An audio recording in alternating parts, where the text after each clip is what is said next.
queridos amigos, tudo bem com vocês? Eu sou o Felipe Castanheira e eu gostaria de fazer um desafio pra vocês. Vocês sabiam que dá pra resumir a história inteira do Brasil em apenas 4 coisinhas? Vai, tenta aí. FHC, Lula, Dilma, Temer? Não. Pelé, Romário, Ronaldinho, Neymar? Não. Se você não faz ideia de quais são essas 4 coisas, esse vídeo é feito especialmente pra você. O Nostalgia finalmente está de volta, depois de vocês tanto pedirem, e hoje eu irei contar 500 anos de história em apenas 1 hora. É claro que em apenas 1 hora não dá pra falar absolutamente tudo da história do Brasil, só que eu vou passar por todas as etapas dessa história, contando as coisas mais importantes e dizendo como elas se ligam, dando um sentido a esses 500 anos de história que temos. E queria aproveitar para agradecer todos os comentários positivos, todas as pessoas que vêm e me encontram na rua, falam comigo que gostam dos vídeos de história. Muito obrigado. O feedback desses vídeos estão incríveis, todos já passaram de mais de 3 milhões de acesso, o que é incrivelmente espantoso, porque são vídeos de mais de 1 hora de conteúdo histórico e eles estão dando view em um YouTube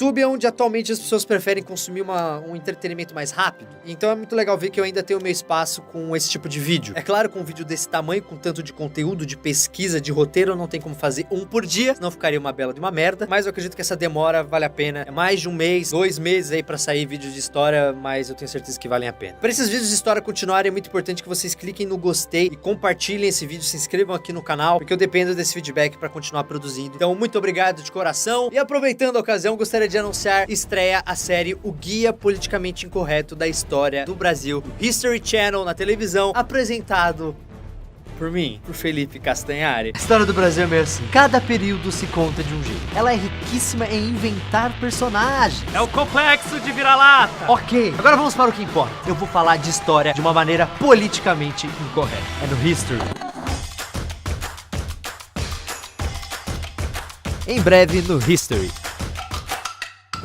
Pra quem duvidou de mim, Castanheira na televisão do History Channel e comigo apresentando num cenário bem parecido de nostalgia, com uma pegada parecida que vocês estão acostumados aqui no YouTube. Tá muito, muito, muito da hora. Eu espero que todos vocês assistam o Guia Politicamente Incorreto da História do Brasil, mostrando detalhes da nossa história que eu não vou conseguir contar nesse vídeo aqui. Detalhes sombrios, detalhes polêmicos da nossa história serão contados e debatidos no Guia Politicamente Incorreto da História do Brasil, no History Channel. Eu espero que vocês assistam, que me dê essa moral, porque ficou muito da hora. Então chega de enrola, vamos começar agora o nosso vídeo 500 anos de história do Brasil em apenas 1 hora. Bem, quais são aquelas 4 coisas que contam a história do Brasil? Bem, antes de eu falar dessas 4 coisas, vocês precisam entender como a história do Brasil funciona. Vamos fazer de conta que toda essa história é uma pessoa. E essa pessoa, como eu e você, tá? Talvez nem todo mundo que esteja assistindo, mas na teoria tem 2 pernas. 2 pernas que sustentam o corpo inteiro. Uma dessas pernas é a economia, que é basicamente como as riquezas desse povo são produzidas. No caso do Brasil, são as matérias-primas que foram exportadas para o mundo inteiro. A outra perna é o poder político, que é quem governa o povo. E essas 2 pernas andam juntas porque aqui no nosso país, quem controla as matérias-primas também controla o país. É por isso que no Brasil foram 500 anos de conflitos. Todo mundo, em todas as épocas, queriam uma matéria-prima para chamar de sua. Depois dessa introdução, ficou muito mais fácil você descobrir quais são essas 4 coisas que resumem a história do Brasil. Bem, se não ficou, aí vai a resposta. Eu estou falando de pau-brasil, cana-de-açúcar, ouro e café. Bem, esses produtos não contam todos os detalhes da história do Brasil, mas ajuda demais na hora de enxergar como essa história foi escrita, ou pelo menos como ela foi escrita depois que os europeus chegaram aqui. Porque é óbvio, a história do Brasil não começou em 1500.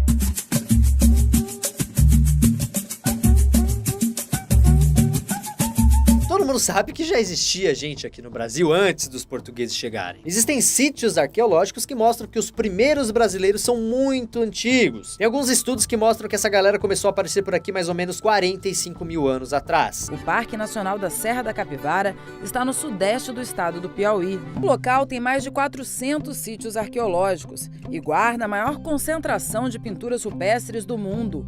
São vestígios de ocupação humana que datam de 50 mil anos. Gente, isso é a pré-história brasileira. E conforme os milênios foram passando, esse pessoal foi se desenvolvendo e também se organizando em várias sociedades. E é claro que agora eu estou falando dos nossos índios. E tinha muito índio por aqui, galera. Os historiadores apostam que por volta de 1500 deveriam ter mais ou menos cerca de 5 milhões de índios aqui no Brasil. Hoje em dia a gente tem menos da metade disso. Ou seja, muita merda aconteceu para esses índios. Esses povos formavam nações que se dividiam em vários grupos. E aquele papinho de que os índios viviam em paz antes dos europeus chegarem, isso aí é papinho, não condiz com a verdade. A treta entre as tribos rolava solta, rapaz. Porque os índios estavam sempre saindo na mão ou no arco e flecha na disputa de melhores territórios. Mas em um belo dia, em 1500, alguns índios estavam curtindo uma praia, peladões, tomando sol, e um deles começou a apontar para o mar e gritar. Aí eles viram umas caravelas no horizonte. Eles nem sabiam que eram caravelas, mas eu acredito que eles nem desconfiavam a pica que estava chegando.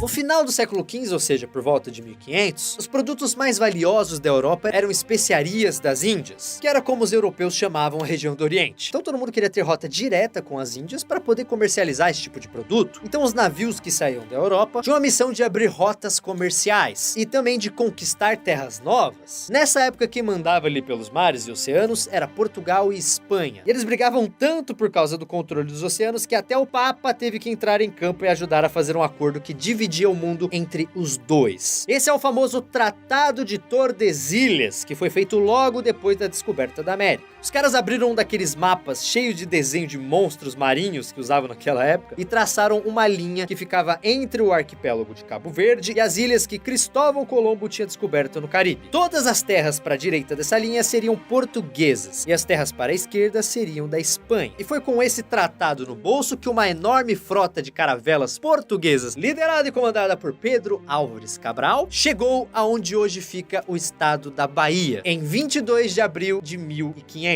A gente chama essa data de descobrimento do Brasil, mas isso porque essa história é contada do ponto de vista dos europeus. Mas né, o Brasil e os índios já existiam ali há muitos anos. Só que esses navegantes eram, na verdade, conquistadores que tomavam posse de novas terras em nome do rei. Então o que a gente chama hoje de descobrimento do Brasil foi, na verdade, a conquista do Brasil. E aqui tem uma questão muito importante. Muita gente acredita que o Pedro Álvares Cabral teria se perdido e chegado aqui no Brasil por acidente. Que, na verdade, ele estava procurando as Índias e tudo mais. Isso até virou uma piada na nossa história. Só que várias teorias contradizem essa versão. Muitos historiadores acreditam que Portugal já sabia que existia terra aqui e que Cabral veio aqui justamente para tomar essas terras. Então esse primeiro rolezinho dos portugueses aqui no Brasil durou mais ou menos 10 dias. Eles deram uma explorada rápida, trocaram ideia com os nativos, rezaram 2 missas e antes de se mandar daqui, declararam que aquela terra agora se chamava Ilha de Vera Cruz. Só que isso não quer dizer que um monte de português começou a se mudar para cá na mesma hora. Na verdade, o Brasil ficou praticamente abandonado durante mais ou menos 30 anos, porque a galera de Portugal deu uma brochada quando não encontrou ouro nenhum aqui pela nossa costa. Só que aí eles cresceram o olho de verdade quando eles perceberam que tinha uma árvore bem peculiar aqui. Essa árvore, chamada de pau-brasil, produzia uma tinta vermelha usada para tingir tecidos que valia muito dinheiro. E o litoral brasileiro era cheio dessas árvores. Então os portugueses fizeram a festa e começaram a vir para cá só para pegar o pau-brasil. Bem, na verdade, quem trabalhava pegando o pau-brasil eram os índios que trabalhavam em troca de bugigangas. Em troca das árvores que eles derrubavam,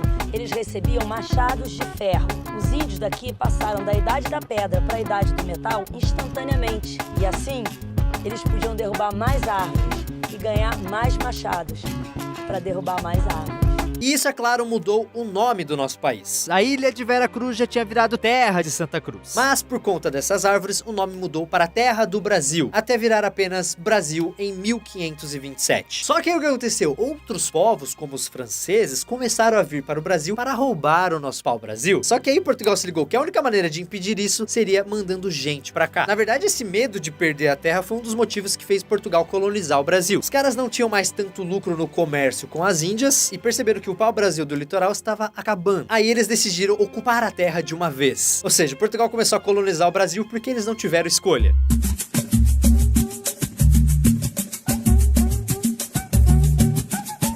Em 1530, um cara chamado Martim Afonso de Souza desembarcou aqui no Brasil e fundou a primeira cidade brasileira, São Vicente, em 1532. Só que colonização de verdade mesmo só rolou 2 anos depois. Nessa época, o rei de Portugal estava quebrado e sem dinheiro nenhum. Só que ele tinha que dar um jeito para começar a colonizar o Brasil de uma vez. Isso sem colocar a mão no bolso. A solução foi dividir o Brasil em faixas de terra que ele chamou de capitanias hereditárias. hereditárias e entregou essas capitanias hereditárias na mão de uns camaradas. E isso foi uma puta sacada do rei, porque ele continuava sendo o dono do Brasil, só que aquele povo queria cuidar da colonização do Brasil. Os donos das capitanias tinham a obrigação de povoar e proteger o local. Só que além disso, eles tinham outra obrigação, que era a obrigação de fazer aquela terra dar lucro pro rei. Só que lembra que eu falei no começo do vídeo sobre as duas pernas, econômica e política? Essa decisão do rei de dividir as colônias em capitanias rolou totalmente na perna da economia. Só que só as capitanias de São Vicente e Pernambuco é que deram lucro. Foi aí que ele precisou dar um passo com a perna política. Ele mandou então um governador geral para cuidar de toda a colônia e fazer o Brasil dar certo por bem ou por mal. E sempre que a gente vê na escola esse lance dos governadores gerais, a impressão é que o Brasil só teve 3 governadores: Tomé de Souza, Duarte da Costa e Mendes Sá. Esses foram realmente os mais importantes, porque começaram a organizar um governo português aqui na colônia. Mas o Brasil teve governadores gerais até o século XIX.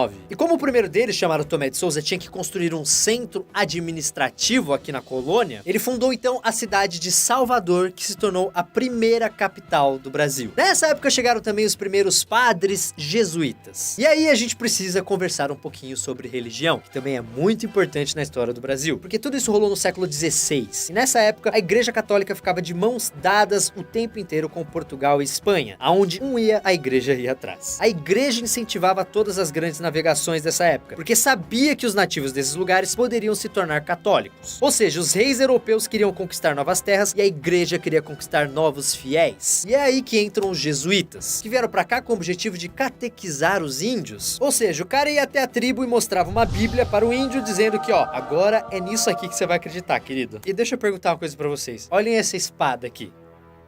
Olhando, vocês repararam, se a gente virar essa espada de cabeça para baixo, ela vira uma cruz? E na história do Brasil, isso não é mera coincidência. A cruz e a espada foram as armas que os portugueses usaram para domar a nova terra. A espada era utilizada para eliminar os índios hostis e a cruz para converter os índios que já tinham sido pacificados. E esses dois objetos, a espada e a cruz, funcionavam de maneiras diferentes, mas tinham o mesmo objetivo: conquistar de vez o Brasil. Os portugueses não estavam nem um pouco preocupados em manter ou respeitar a cultura dos índios. E galera, isso é um fato, é história. Agora lembra que eu disse que o rei de Portugal precisava que as capitanias dessem dinheiro pra ele, porque ele tava fudido, sem grana? E é aí que entra o segundo item da nossa lista de 4, a cana-de-açúcar. Os primeiros colonos portugueses que chegaram aqui se ligaram que o solo e o clima do nosso litoral eram ideais para plantar cana-de-açúcar. Como o açúcar valia muito na Europa, os portugueses começaram a plantar cana quase em todo o litoral brasileiro. E essa virou a principal atividade econômica da colônia, especialmente no Nordeste. Só que é impossível falar sobre cana-de-açúcar e açúcar sem falar também da escravidão.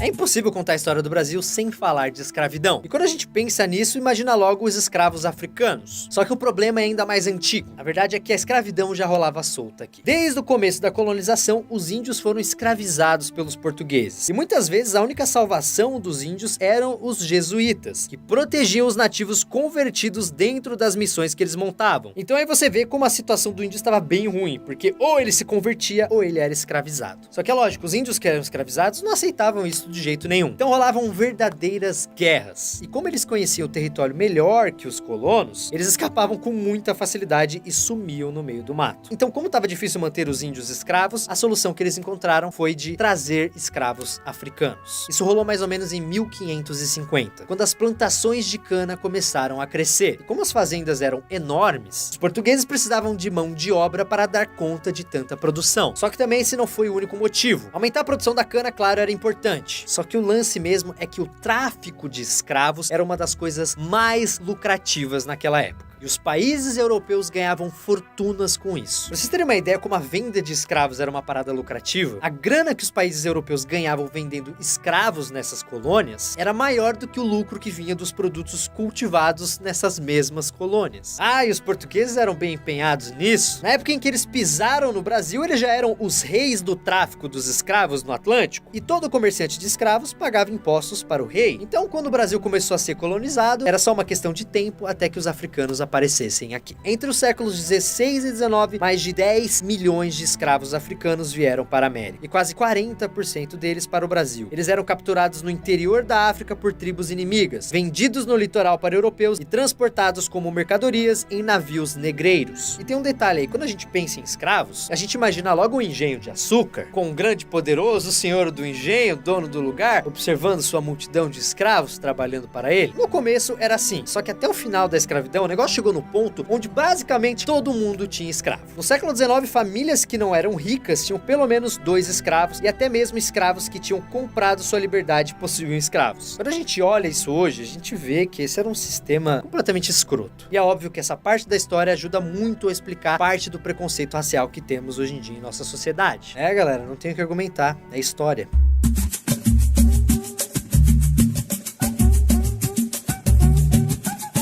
Em 1580, o trono de Portugal ficou vago e quem assumiu o poder no país foi o rei da Espanha. Esse rolo foi chamado de União Ibérica. E isso teve consequências enormes em nossa história, porque em vários países que eram inimigos da Espanha, cresceram os olhos para o Brasil. Mas aí o grande problema não foi um país, e sim uma empresa, chamada Companhia das Índias, que era literalmente dona da Holanda. Como eles tinham sido proibidos pela Espanha de comercializar o açúcar brasileiro, eles resolveram que seria mais fácil invadir o Brasil e se tornarem os donos desse açúcar. Os holandeses invadiram Salvador em 1624, mas foram expulsos logo depois. Só que aí, em 1630, eles vieram de novo com sangue nos olhos e conquistaram uma parte enorme do Nordeste e fundaram a colônia Nova Holanda, na capitania de Pernambuco. E aí que entra em cena Maurício de Nassau, um personagem bem polêmico de nossa história. A gente aprende na escola que o Maurício de Nassau era um vilão, só que a coisa não era bem assim. Nas mãos dele, Recife se tornou uma das cidades mais desenvolvidas da América, com farol, zoológico e até mesmo um observatório astronômico. Nassau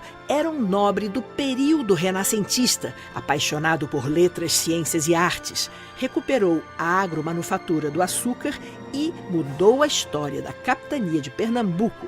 Mas como ele acabou emprestando uma grana enorme para os senhores do engenho, a Companhia das Índias começou a pegar no pé do Maurício e ele foi obrigado a ir embora daqui. Aí quando os holandeses começaram a cobrar essas dívidas dos senhores de engenho que tinham ficado, o pau comeu e surgiu uma revolta em Pernambuco, que terminou com os holandeses expulsos do Brasil. Os holandeses foram guerreados, naturalmente, por Portugal, mas também pelos colonos que aqui estavam, pelos índios, pelos negros, até quem diga, com algum exagero, que o sentimento de brasilidade começou na luta contra os holandeses no Brasil. Eles acabaram sendo militarmente derrotados, foram expulsos e se retiraram. Mas calma, não acabou por aí, porque a União Ibérica teve outra consequência enorme no Brasil. Lembra do Tratado de Tordesilhas? Que é aquele que dividiu o mundo em dois, né? Um pra Portugal, outro pra Espanha. A galera aqui no Brasil nunca levou isso muito a sério. Só que agora que Portugal e Espanha eram uma coisa só, aí a coisa liberou geral. Então o nosso país, que era basicamente uma faixa no litoral, começou a se expandir para o interior. E aí entra outro mito fabricado de nossa história, que são os bandeirantes. A gente aprende, né, que esses sujeitos eram europeus que desbravavam o país usando aquelas roupas fodonas, com botas brilhantes e chapéus cheios de plumas, naquela vibe dos Três Mosqueteiros. Mas, na verdade, muitos deles nem eram brancos, eram índios, ou filhos de brancos com índios, e andavam parecendo uns maloqueiros, descalços, ou usando ceroulas, que eram tipo a cueca da época. E por mais que eles procurassem, sim, pedras e metais preciosos, o principal trabalho deles era capturar índios para vender como escravos. Os famosos bandeirantes, que viviam de avançar pelo sertão, apresar os índios, conquistar território para a coroa portuguesa. Os bandeirantes desempenharam um papel muito importante nesses avanços no interior do Brasil. Inclusive foi justamente um bandeirante que acabou com o Quilombo de Palmares, que até hoje é o maior símbolo da resistência negra contra a escravidão. Conforme a escravidão no Brasil foi aumentando, começaram a surgir os quilombos, que eram comunidades que serviam de refúgio para escravos fugitivos. O mais famoso deles era Palmares, que ficava onde hoje é Alagoas. Nem todo mundo sabe, mas Palmares não era só um quilombo, e sim uma espécie de confederação, com vários quilombos e milhares de pessoas. Pouca gente sabe que esse quilombo durou mais de 100 anos e teve cerca de 30 mil pessoas. Foi a fonte de importantes bens de produção da antiga capitania de Pernambuco, que numa região de monocultura de cana-de-açúcar dependia de alimentos e produtos de Palmares. E é claro que os portugueses declararam guerra a Palmares. Só que o quilombo resistiu a vários ataques, até que um bandeirante chamado Domingos Jorge Velho foi contratado para resolver essa situação. Ele conseguiu capturar e matar o líder de Palmares, um cara chamado Zumbi, que teve sua cabeça cortada e exposta em Recife. Sua morte aconteceu no dia 20 de novembro, data na qual comemoramos o Dia da Consciência Negra.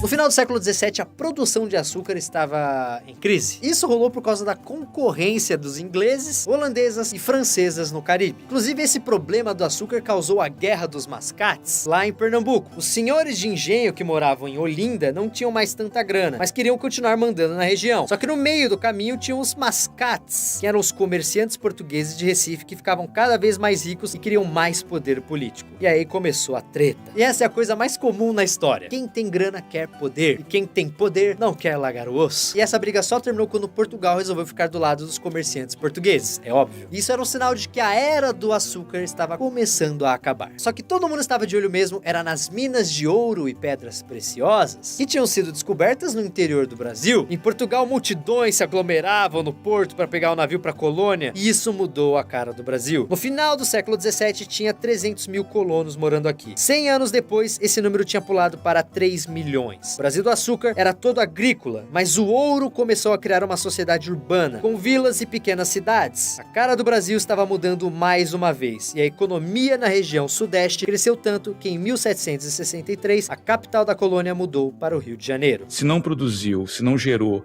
um desenvolvimento econômico, se quiserem colocar dessa forma, ou seja, não nos tornamos uma nação a mais desenvolvida do Ocidente, não foi isso. Se observarmos no longo prazo, ou seja, ao longo do século XVIII, o ouro provocou uma transformação radical na colônia. Uma coisa é o Brasil em 1700 e outra coisa completamente diferente, o Brasil em 1800. E é óbvio que Portugal viu o carregamento de ouro subindo e descendo a montanha e falou, opa, vamos criar tributo aqui, vários tributos, vamos tributar. O mais famoso desses tributos se chamava Quinto e dizia que 20% do ouro encontrado pertencia ao rei de Portugal. E como a cada hora aparecia um imposto novo, tá começando a ter cara de Brasil. É claro, começaram algumas revoltas. Aí não podemos deixar de falar da Inconfidência Mineira. E é claro também do Tiradentes. Hoje o Tiradentes e seus amigos são vistos como heróis nacionais, só que essa história é meio mal contada. Os caras queriam ser independentes de Portugal, mas não por causa do patriotismo, e sim para não pagar mais impostos, o que eu também acho justo. E eles também não estavam nem aí para o fim da escravidão, ou então para o resto do Brasil. Eles queriam mesmo era a independência das Minas Gerais. Então você entendeu, né, que Minas Gerais recebeu esse nome por causa das minas de ouro. Só que no meio desses caras tinha um sujeito chamado Joaquim Silvério dos Reis, que devia uma fortuna para Portugal. Aí, em troca do perdão dessas dívidas, ele entregou todo mundo e os inconfidentes foram presos. Essa foi a primeira delação premiada da nossa história. Só que assim, a galera da Inconfidência, que queria ser independente de Portugal e tava brigando pelos impostos, eram todos da elite. E o único mais povão ali era o Tiradentes, que era um oficial de baixo escalão do exército e também minerador e dentista. Por isso que ele ganhou o apelido de Tiradentes. Então, é claro, sobrou para ele. Os líderes foram perdoados ou exilados, mas o Tiradentes, que era só um coadjuvante no movimento, se fudeu. Virou bode expiatório e foi enforcado e esquartejado em 1789. E essa não foi a única revolta contra o rei de Portugal na época. 10 anos depois rolou a Conjuração Baiana. Esse sim contou com gente de todas as classes sociais, inclusive negros, lutando pela abolição da escravatura e a independência da Bahia. Mas é claro que Portugal ficou puto e os líderes foram todos mortos.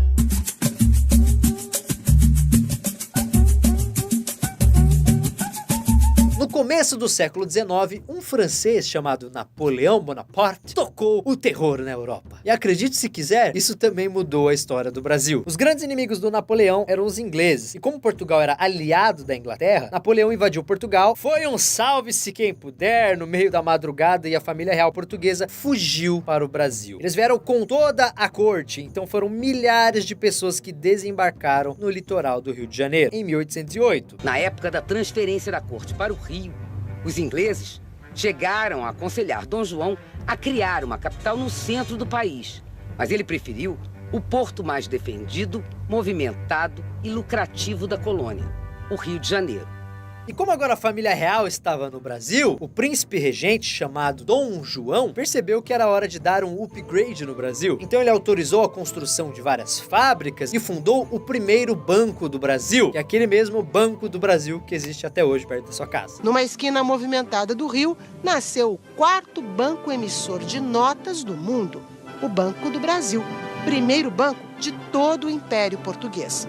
Só que a mudança mais importante foi que ele abriu os portos do Brasil e abriu para todas as nações amigas. Pela primeira vez, a gente podia fazer comércio com povos do mundo inteiro e não só com Portugal, como sempre tinha sido. Só que nessa época, aquele lance de união ibérica entre Espanha e Portugal já tinha acabado há muito tempo. Como Napoleão tinha invadido a Espanha e colocado seu irmão como rei, rolava aquele climão entre Portugal e Espanha. Então Dom João invadiu um território espanhol ali perto do Rio Grande do Sul, que inclusive já tinha sido nosso. E esse território virou a província Cisplatina. Só que não pegava muito bem para uma família real europeia viver em uma colônia. A solução então foi fazer essa colônia deixar de ser uma colônia. Aí em 1815 o Brasil virou um reino. Brasil e Portugal agora formavam um reino unido. Agora o problema é que a família real adorava viver no luxo, no bem bom, tecidos bons e bonitos, muito conforto. E de onde vinha a grana para esse luxo? Dos impostos. Em Pernambuco ninguém aguentava mais isso. E em 1817 estourou a Revolução Pernambucana. Dessa vez a coisa não ficou só na conspiração, porque os caras dominaram a sede do governo e declararam que Pernambuco era uma república. Eles queriam que os outros lugares do Nordeste se juntassem a eles, mas todo mundo amarelou. E essa falta de apoio foi mortal, porque o exército português reconquistou Pernambuco e matou os líderes da rebelião. E se já não bastasse isso na conta de Portugal, o bicho tava pegando também lá em Portugal, com várias revoltas e movimentos políticos que queriam colocar o parlamento no poder. Aí Dom João, que a essa altura já era rei, foi obrigado a voltar para Portugal para controlar a situação. Ele chamou seu herdeiro, um príncipe chamado Pedro, e disse assim: ó, eu vou lá controlar o rolê, mas você fica aí, fica de olho aqui no Brasil, toma conta de tudo e se comporta. Na verdade, o parlamento português também queria que o Pedro voltasse junto, o Dom João, porque assim o Brasil seria rebaixado à colônia. Porém, aqui no Brasil rolou uma pressão enorme para que o Pedro não fosse. Então, em 9 de janeiro de 1822, ele deu a seguinte declaração: como é isso para o bem de todos e para a felicidade geral da nação, estou pronto. Digam ao povo que fico. É o dia do fico, né? E um segredinho rápido aqui, essa famosa frase não foi falada exatamente dessa maneira. O sentido parece que foi meio que o mesmo, mas essa foi a versão que eles escolheram para entrar para a história. Convencido de que a presença de minha pessoa no Brasil interessa ao bem de toda a nação portuguesa, conhecido que a vossa vontade de algumas províncias assim que requer, demorarei a saída até que as cortes de meu augusto pai senhor deliberem a este respeito, com perfeito conhecimento das circunstâncias de que tem ocorrido. Opa! Assim que ele falou isso, ele falou: vocês entenderam? Porque se vocês entenderam, eu vou ficar admirado que nem eu entendi. Então, digo o povo que fica. Só que assim, os portugueses continuavam enchendo o saco do Pedro, pedindo pra ele voltar. Aí em 7 de setembro, rolou uma história bem curiosa. Pedro estava todo cagado, ele se cagou todo no caminho para São Paulo, onde ele estava indo para conversar com fazendeiros que eram a favor da independência do Brasil. Por isso ele precisou parar ali no riacho do Ipiranga para se limpar e se banhar. Nesse momento chegaram ordens da corte portuguesa para ele voltar imediatamente para Portugal, ou então ele seria preso. Os caras estavam de saco cheio. Só que é claro que ninguém iria prender um cara de sangue nobre ali. E foi nisso que ele teria dado seu famoso grito: independência ou morte! Muitos historiadores concordam que ele nunca gritou isso. Na verdade, dizem que ele nem estava de cavalo branco, com roupas de gala. Ele estava de ceroula, chapéu de palha, andando em uma mula, né? Todo cagado. Mas não importa. O que importa é que foi assim que Pedro virou Dom Pedro I, o imperador de um novo país chamado Brasil.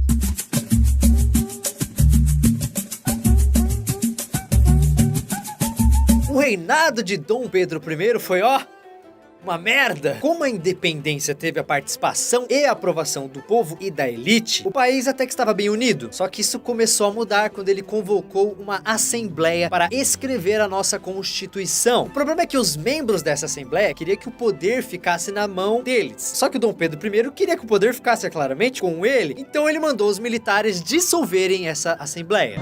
Mas houve uma grande desavença entre os membros eleitos da Assembleia, e Dom Pedro I. Dessa divergência resultou a dissolução da Assembleia por parte de Dom Pedro. Em outras palavras, Dom Pedro mandou os deputados para casa e disse: eu fico com a missão de dar ao Brasil uma Constituição. Daí pra frente a coisa foi só ladeira abaixo. O que ajudou muito com isso também é o fato de Dom Pedro I ter uma crise fodida de identidade. Tinha dias que ele se sentia português de Portugal, porém tem dias que ele acordava brasileiro, tá ligado? A questão é que ele não sabia direito o que ele queria da vida. Ele também ficava indo toda hora pra São Paulo pra resolver nada. Na verdade, ele ia pra São Paulo só pra ver a crush dele, que era a Marquesa de Santos. E pra piorar, estourou uma guerra quando a província Cisplatina, que é aquele território espanhol perto do Rio Grande do Sul, que o Dom João tinha conquistado, declarou sua independência. Dom Pedro I foi pro pau contra os caras. Quando a guerra acabou, a província Cisplatina virou Uruguai e seguiu com a sua vida. Só que essa guerra lá da Cisplatina custou muita grana pro Brasil. Custou tanto ao ponto de criar uma inflação no Brasil. Ou seja, o preço das coisas começou a subir demais de um dia pro outro e o dinheiro começou a ser desvalorizado. Aí, meu querido, a economia começou a azedar. E como consequência disso, tivemos as revoltas, é claro, e uma delas rolou em Pernambuco. Porque o pernambucano é sempre um dos primeiros a chutar o balde. Então rolou um negócio chamado Confederação do Equador, para transformar Pernambuco num país, junto com o Ceará, Rio Grande do Norte e a Paraíba. O governo, é claro, mandou o exército massacrar todo mundo. A essa altura, o Brasil já estava naquele esquema de, primeiramente, fora Pedro. E em 1831 ele foi obrigado a renunciar e se mandou para Portugal. Ou seja, 9 anos depois de falar que ficava, Dom Pedro I foi embora. E o trono, meus amigos, ficou com o filho dele, que tinha apenas 5 anos de idade.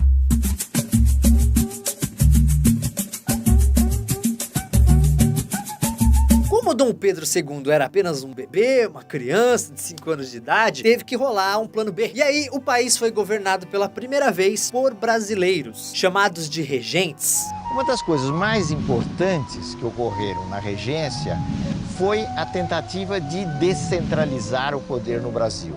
Então os regentes procuraram atender aos interesses, principalmente das grandes províncias. Nesse período rolou aquele clima de vem pra rua, então estouraram várias revoluções que ferram vocês no vestibular até hoje. Isso porque elas têm nomes parecidos: cabanagem, cabanada, sabe nada, e você acaba não sabendo de nada.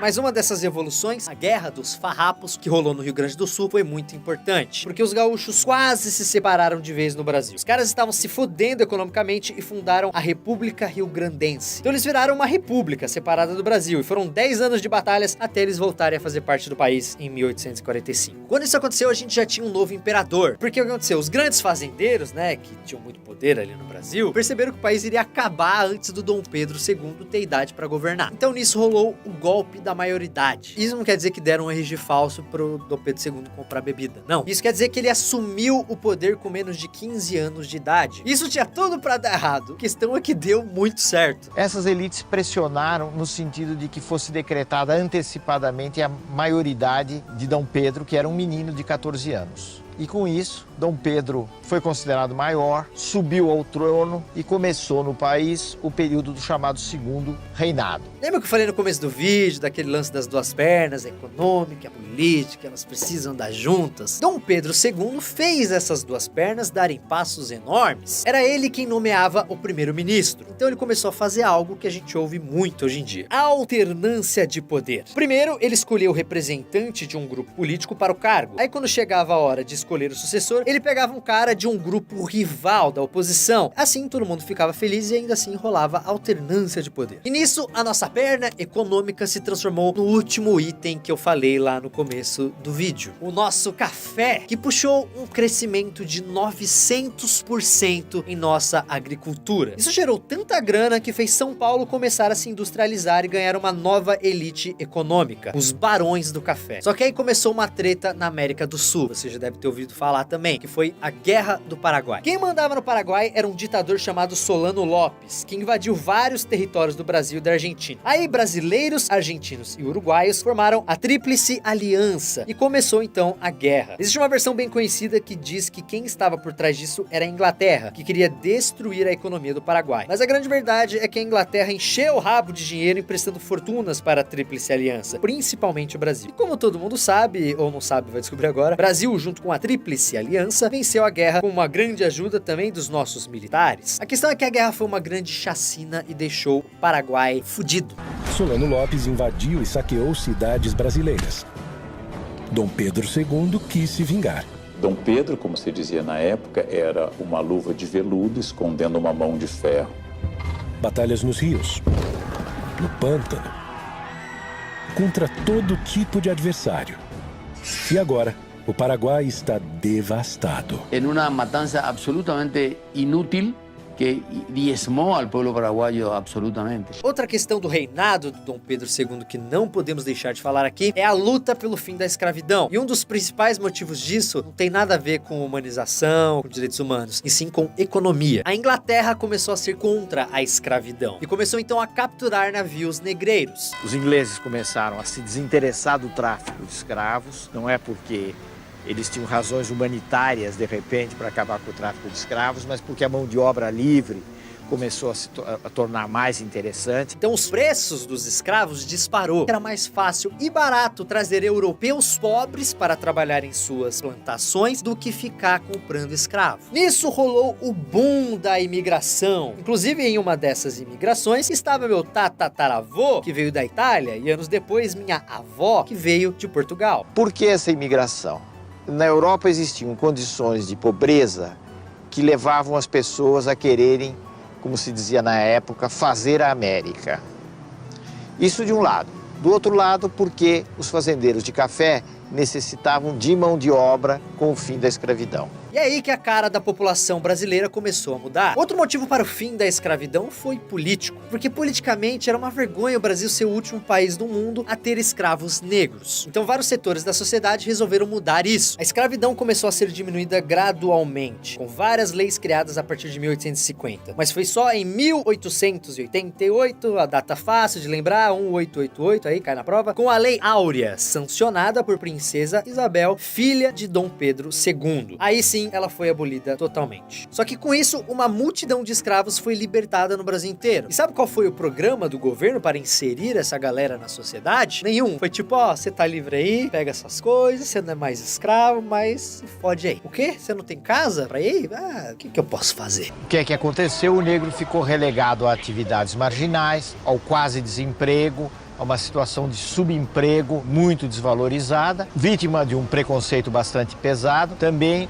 não teve a oportunidade de encontrar o caminho da escola, da instrução, tudo isso fazendo com que o negro ficasse numa situação muito ambígua na sociedade brasileira. Só que acontece, como essa cultura da escravidão já era uma coisa muito disseminada e aparentemente comum aqui, muitos fazendeiros se sentiram sacaneados com essa abolição da escravatura. Então eles acabaram pegando bronca do império e aí eles acabaram se juntando com outros grupos que queriam o fim da monarquia no Brasil. O Brasil, né, ainda seguia o modelo da monarquia com o rei, etc, naquela época. E aí no meio disso estavam os barões de café, que queriam mais poder político, e os militares, que achavam que não eram valorizados pelo imperador e ainda achavam que era hora de modernizar o país. Essa panela foi esquentando e estourou no dia 15 de novembro de 1889, quando um marechal chamado Deodoro da Fonseca proclamou a república e virou presidente. Se fosse hoje, todo mundo estaria na internet gritando que foi golpe, porque foi. Olha só que insano. A República Brasileira nasceu de um golpe, sem apoio nenhum do povão que gostava muito do Dom Pedro II.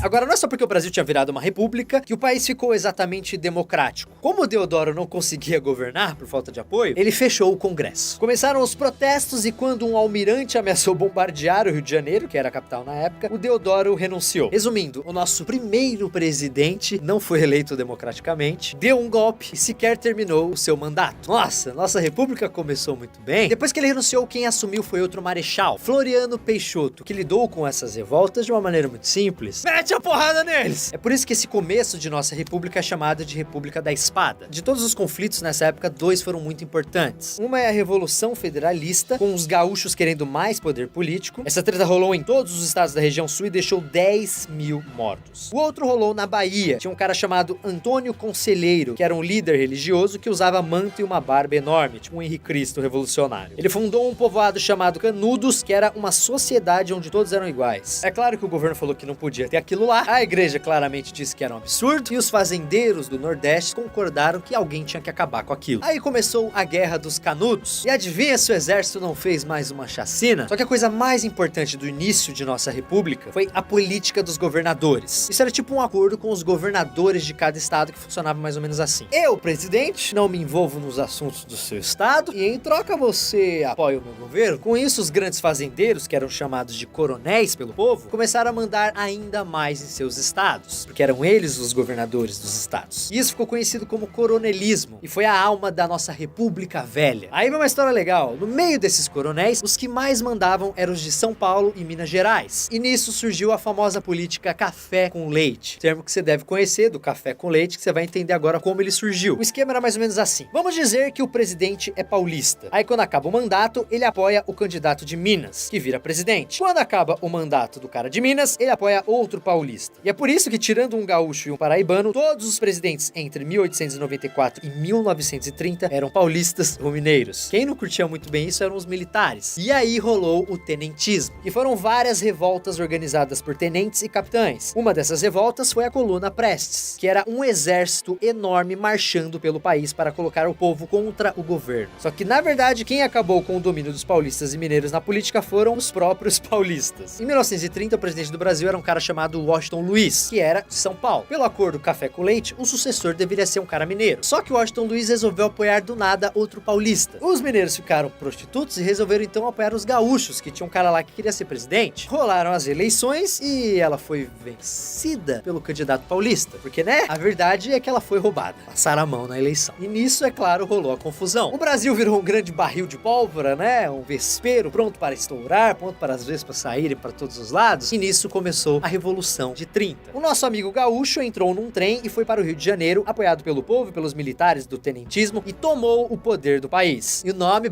desse gaúcho era Getúlio Vargas.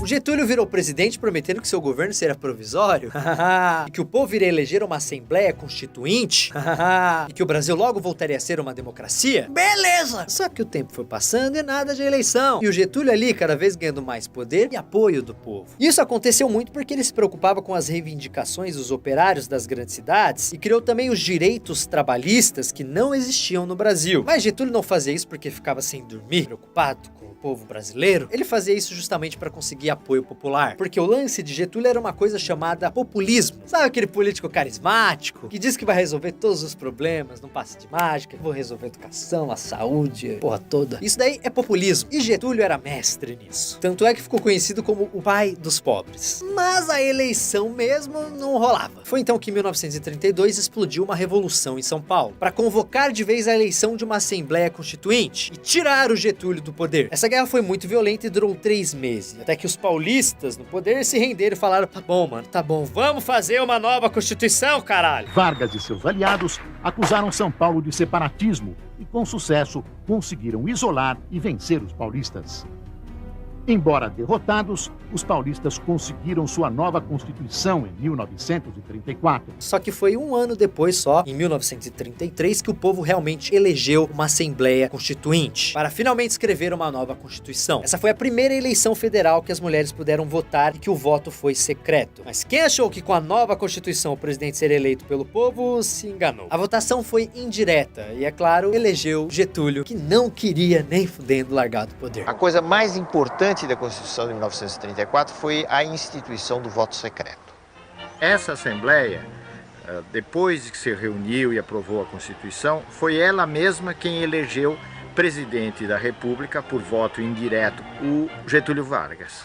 Nessa época, o comunismo, tão mal falado comunismo, começou a ganhar força aqui no Brasil. Lembra aquilo que eu falei da Coluna Prestes, que rolou durante o tenentismo no Brasil? Foi os militares tomando as ruas, colocando o povo contra o governo? Em 1935, o chefe desses caras, chamado Luiz Carlos Prestes, liderou uma revolta comunista para derrubar o Getúlio, só que o plano fracassou. Só que essa revolta era tudo que o Getúlio queria. Então se liga o que ele fez. Em 1937, o Getúlio disse que tinha descoberto um plano comunista. ditadura. E era um plano comunista para tomar o poder. Então o que ele fez? Ele cancelou as eleições seguintes. Vocês estão percebendo que se deixasse, o Getúlio ia ficar no poder até ele morrer. Opa, acho que eu dei um spoiler da história aqui. Hoje a gente sabe que não tinha plano comunista nenhum para tomar o poder. Existiam comunistas, é claro, mas o tal plano que acabaria com o Brasil e tomaria o poder foi inventado só para Getúlio dar mais um golpe. Ele acabou com o Congresso e com a divisão do Brasil em estados. A partir de agora, o país inteiro era uma coisa só, e quem mandava era ele sozinho. Essa fase, chamada de Estado Novo, foi uma ditadura mesmo, com prisões, tortura e censura. Esse Estado Novo de Getúlio era todo baseado no fascismo italiano e no nazismo alemão, que eram os dois sistemas de governo que ele pagava muito pau. Aquele negócio que o líder desses regimes era cultuado como se fosse um deus, então, era isso que ele curtia mais. Inclusive, o Brasil só entrou na Segunda Guerra Mundial ao lado dos aliados por causa de acordos comerciais com os Estados Unidos. Se você ainda não assistiu Nostalgia História sobre a Segunda Guerra Mundial, assista que lá eu explico muito bem essa história. No final da Segunda Guerra rolou uma pressão enorme para acabar com o Estado Novo. Agora olha só, os militares que queriam derrubar o Getúlio eram os mesmos que tinham ajudado ele a subir ao poder. Aí eles foram lá, deram um golpe e tiraram ele. O Getúlio foi deposto praticamente a frio, e duas coisas são importantes. Primeiro, que ele conservou intacto o seu prestígio popular. E a outra coisa é que não houve, da parte dos generais e das elites civis que depuseram Getúlio, a intenção de jogá-lo para fora do jogo político. Com a saída do Getúlio foi justamente um desses militares que assumiu no poder. Estou falando de Eurico Gaspar Dutra, que foi eleito presidente e ficou no poder até 1950. Agora, quer saber um plot twist, uma reviravolta em nossa história? Sabe quem foi eleito presidente depois do Dutra? Ele mesmo, nosso querido Getúlio Vargas! Depois que ele saiu da presidência, todo mundo achou que ele já era carta fora do baralho, ninguém contava mais com o Getulinho. Só que o cara voltou com tudo nas eleições de 1950 e foi aclamado pelo povo. E é claro, ele ganhou e assumiu a presidência. Nesse segundo mandato, o lance dele foi o nacionalismo, porque no primeiro mandato ele já tinha apostado na industrialização, e aqui ele pegou ainda mais pesado com isso. Um dos símbolos disso foi a criação da Petrobras. Só que vários setores da sociedade, tipo as empresas multinacionais, detestavam Getúlio Vargas e começaram a acusar o governo de corrupção. A coisa ficou bem feia, só que a merda estourou mesmo em agosto de 1954, quando o principal inimigo de Getúlio Vargas, um cara chamado Carlos Lacerda, foi ferido em um atentado. Aí todo mundo começou a falar que o Getúlio estava por trás disso. Agora sabe o que é pior? Hoje em dia nós já sabemos que ele não teve nada a ver com isso, porque quem organizou tudo foi o chefe de guarda pessoal do cara. Tudo isso sem ele saber. Depois desse atentado, a pressão pro Getúlio renunciar ficou enorme. Então, dia 24 de agosto, Getúlio tomou uma decisão. Ele estava em seu quarto no Palácio do Governo quando pegou um revólver e deu um tiro no peito, deixando uma carta dizendo que estava saindo da vida para entrar para a história. E o Brasil? O Brasil virou uma verdadeira zona. Lutei contra a expoliação do Brasil. Lutei contra a expoliação do povo. Tenho lutado de peito aberto. O ódio, as infâmias, a calúnia não abateram meu ânimo. Eu vos dei a minha vida. Agora ofereço a minha morte. Nada receio. Serenamente dou o primeiro passo no caminho da eternidade e saio da vida para entrar na história.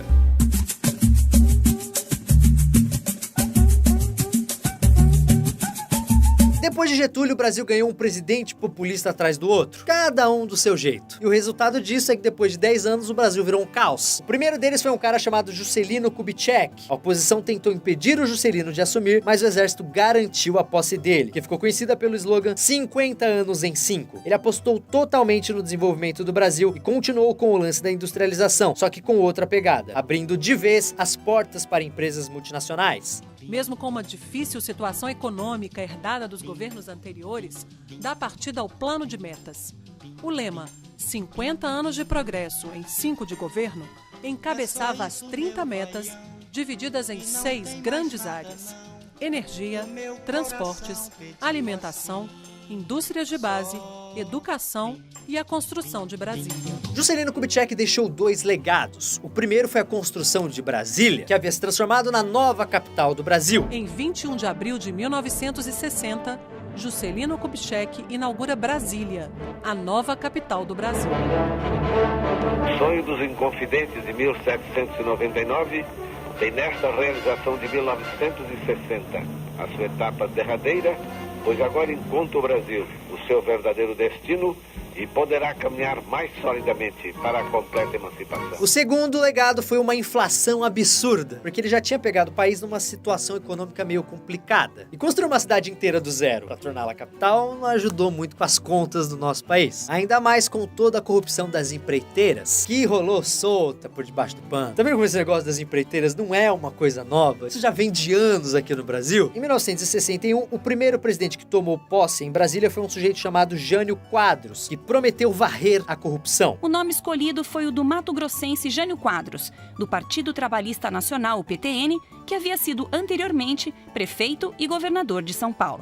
Nesta campanha sou mero soldado do povo, porque dele recebi os símbolos, dele recebi as armas, dele recebi a coragem, a inspiração e a voz de comando. Só que Jânio não tinha apoio do Congresso, então ele não conseguiu governar. No Brasil é assim que funciona, ou você tem apoio no Congresso, ou você não consegue fazer porra nenhuma. Nisso, ele teve uma ideia meio maluca. Ele renunciou. Ele tinha certeza que renunciando, o povo ia colocar ele no ombro e falar, não, o cara renunciou, vão apoiar, e que com o apoio do povo, o Congresso ia ter que engolir ele, mas não. Não era mais novidade pros brasileiros acordar num dia e ter outro presidente, ou o presidente ter renunciado, já não era novidade. A galera abriu o jornal e falou, ih, o Jânio saiu fora? Beleza, vou tomar meu café. Por isso quem assumiu no lugar dele foi o seu vice, um cara que era da turma do Getúlio chamado João Goulart. E ele quase não conseguiu assumir porque diziam que ele era comunista. E lembra lá atrás, quando a gente era colônia e tudo que acontecia na Europa tinha impacto direto no Brasil? Agora o que estava influenciando diretamente o nosso país e a nossa política era a Guerra Fria entre Estados Unidos e União Soviética. Foi preciso muita negociação para o João Goulart assumir a presidência, só que acabou rolando. O problema é que a tensão crescia cada dia e o exército ali de olho no cara. Até que um dia ele começou a falar de reforma agrária. Trabalhadores do campo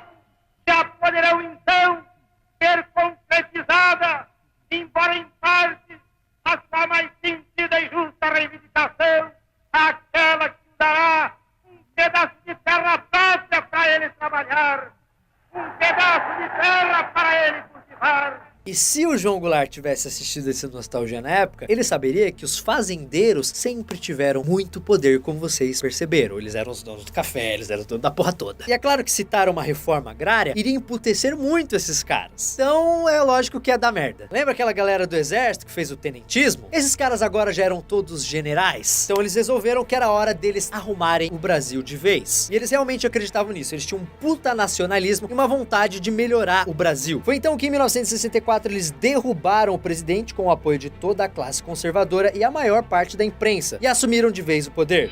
Atenção, o senhor presidente da República deixou a sede do governo. Deixou a nação acéfala. Assim sendo, declaro vaga a presidência da República. O golpe civil-militar destituiu o presidente João Goulart no dia 1º de abril de 1964. 11 dias depois, o que restou do Congresso Nacional deu posse ao primeiro dos presidentes militares. Em 10 anos a gente teve um presidente que se matou, um que construiu uma capital inteira, um que renunciou e outro que foi deposto. Brasil não é para amadores, meus queridos.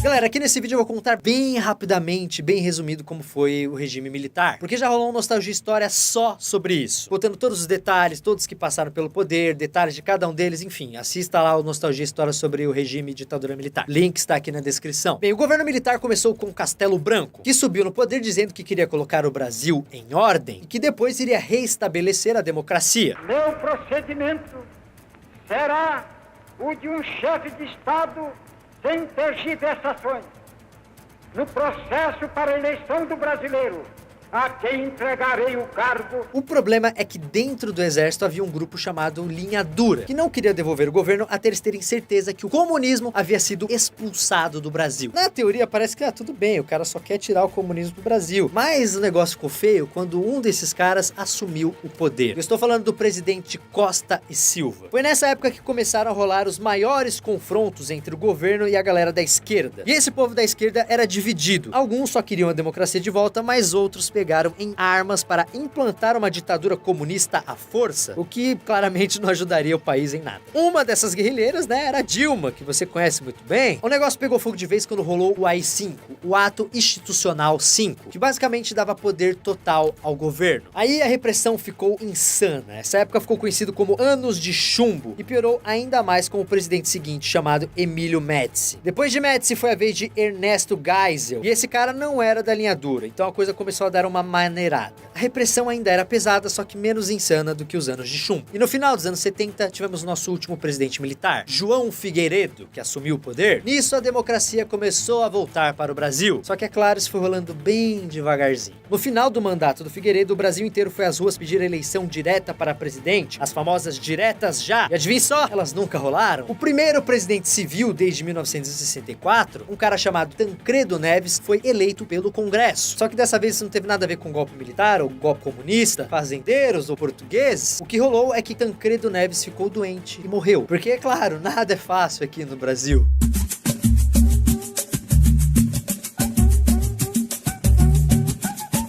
Daqui uns 200 anos, tudo que rolou do período militar até agora vai estar dentro do mesmo capítulo dos livros de história. Pra gente hoje isso pode parecer meio difícil de acreditar. Nas últimas décadas rolou tanta coisa que a gente tem a impressão de que cada uma delas podia virar um capítulo sozinho. Por um lado, isso é verdade. Todos os governos que rolaram depois da morte do Tancredo realmente tiveram momentos importantes. Durante o governo do Sarney, que era o vice do Tancredo Neves, rolou a Constituição de 1988, que ampliou os direitos de cidadania no Brasil. Aí rolaram as eleições para presidente, o vencedor foi um cara chamado Fernando Collor, muito carismático, que prometeu acabar com a corrupção. E olha só que mico, o cara trouxe a maior inflação da história do Brasil e sofreu impeachment. Foi tirado do cargo porque era corrupto. Quem também poderia merecer um capítulo desse livro foi Itamar, que era o vice do Collor. Foi no mandato dele que surgiu o Plano Real, que acabou com a inflação no Brasil. E o cara que estava por trás desse plano foi Fernando Henrique Cardoso, virou presidente, privatizou tudo que era empresa estatal para tentar modernizar a economia. Depois dele veio Lula, o primeiro presidente do Brasil que não nasceu numa elite e teve como grande bandeira os programas sociais para os mais pobres. Depois foi a vez de Dilma Rousseff, que foi eleita em maior parte por causa do apoio de Lula, que era extremamente popular no final de seu mandato. Dilma se tornou a primeira presidente mulher do Brasil, mas Dilma não soube administrar muito bem a economia, que já estava derrapando, e aí fudeu de vez. Sempre que o dinheiro some do país, dá alguma merda no governo. Começaram a rolar acusações de corrupção e as famosas pedaladas fiscais. Aí a Dilma sofreu o impeachment e quem assumiu foi o vice dela, Michel Temer, que subiu ao poder enfrentando um monte de acusação de corrupção. Ô país pra gostar de vice também, né? Puta que pariu. Então, como eu disse aqui, todos os governos tiveram momentos importantes no Brasil. Só que eles estão dentro de um mesmo capítulo chamado Nova República. E é assim que eles vão ser olhados pela história. A Nova República teve muitos acertos, mas também muitos erros. Um dos principais erros foi a corrupção. Como vocês viram, ela rolou solta em todas as épocas da história do Brasil. Só que na Nova República, ela se tornou totalmente escancarada. Tipo, na cara dura mesmo. Mas o principal problema é que com a volta da democracia, o Brasil precisava de um projeto para se tornar uma nação de verdade. Só que cada presidente tinha uma ideia de país diferente e empurrava o Brasil para um lado. Aí vinha outro, empurrava pro outro. Resultado, o Brasil acabou não indo para nenhum lugar. Eu gosto de pensar que o Brasil nas últimas décadas teve um comportamento parecido com o voo de uma galinha. Sempre que parece que o país vai bater asas e decolar, ele cai de novo. Sempre se falou que o Brasil era o país do futuro. Só que hoje parece que a sensação que nós temos é que esse futuro nunca chega. Porque parece que o Brasil é um país preso dentro do seu próprio passado. E o que vai acontecer daqui em diante? Ninguém sabe! Porque essa parte da história ainda não foi escrita. Por enquanto, a Nova República é o último capítulo da nossa história. Pô, Gaspar, você ficou aqui 1 hora contando uma história que não tem um final feliz? Poxa! Não é só porque a história terminou assim que ela não pode ter um final feliz. Aliás, é por isso que é importante demais entender um pouco mais sobre a história do nosso país. Várias respostas e entendimentos que estamos procurando vêm do nosso passado. Um dos grandes problemas do Brasil da atualidade é a crise de representatividade. O que isso quer dizer? Isso quer dizer que o povo, que a gente, não se sentimos representados pelos políticos que estão governando. Só que isso não é novidade, isso é algo que sempre rolou por aqui, por causa de algo que a gente viu durante o vídeo inteiro. No Brasil sempre existiram diferentes grupos disputando o poder, e é impossível governar sem o apoio de pelo menos um desses grupos. Isso está longe de ser exclusividade do Brasil. Vários países existem grupos diferentes dizendo para onde o país tem que ir. No Brasil esse grupo pode ser uma corte portuguesa, ou então um senhor de engenho, ou então um barão de café, ou então uma empreiteira. Eles mudam de cara, mudam de roupa, mas sempre estiveram ali, dando jogando as cartas e se aproveitando do governo. O que a gente vê hoje em dia nos jornais é só uma versão atual da nossa própria história. Então é importante a gente parar para olhar para o nosso passado para aprender com esses erros, ao mesmo tempo que também precisamos enxergar o que deu certo. E essa é a coisa mais importante desse Nostalgia. Por trás de toda a história, de todos os acontecimentos do Brasil, sempre existiu um fator muito importante por trás disso: o nosso povo. Foi o povo que sempre moveu a história do Brasil. Eu não contei só a história do Brasil, eu contei a história também do nosso povo. Fomos nós que metemos o pé na terra para plantar cana-de-açúcar, fomos nós que corremos para Minas Gerais para encontrar ouro, foi por pressão nossa que a escravidão foi abolida, fomos nós que fizemos o Brasil existir. E essa é a nossa história. A história de um povo que veio de diversos países diferentes, mas que vestem a mesma camisa. E a história do Brasil ainda não acabou, porque estamos aqui, na verdade. Nós iremos escrever os próximos capítulos dessa história e transformar o Brasil em um país onde o povo não serve o governo, mas o governo serve o seu povo. Só assim o final feliz dessa história começará a ser escrito nos livros ou tablets do futuro. E esse foi o Nostalgia História do Brasil, 500 anos em uma hora. Eu espero que vocês tenham gostado. Se vocês curtiram, não esquece de deixar o seu gostei. Esses vídeos dão um trabalho tão insano, mano, pra roteiro. Vocês não têm ideia o trabalho que é.